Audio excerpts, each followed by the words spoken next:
Magandang araw sa atin mga kalingap. Mga kalingap Edo, hindi niya inakala na si BNC ang kanyang nakitang naglalakad mag-isa.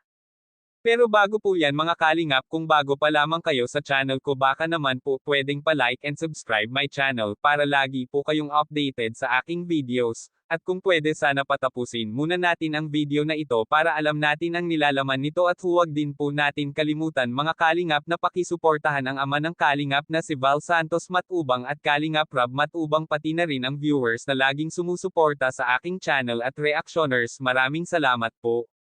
Mga kalingap, biglaan po lamang ang pagkikita ni Edo at BNC.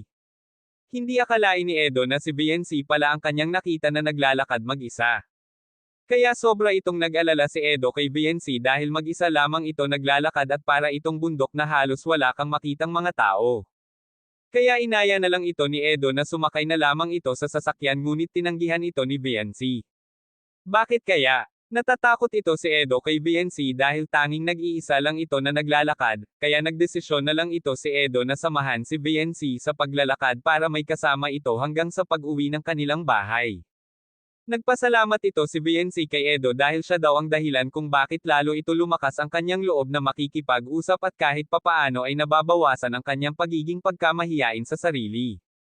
Kaya sabi ni BNC, kung hindi dahil .sa mga sponsor at kay Kuya Rob maging sa buong team Kalingap, K-Boys at Kalingap Angels ay hindi nabago ang buhay nila, kaya malaking tulong daw ito sa kanya at kahit papaano ay unti-unti siya nakakaipon sa lahat ng binibigay sa kanya, kaya napabilib ito si Kuya Rob kay BNC dahil kahit sobrang dami nila ay napagkakasya ang lahat ng mga binibigay ng sponsor sa kanila, at hindi inakala ni Kuya Rob nang kahit papaano ay may naiipon pa rin siya dito.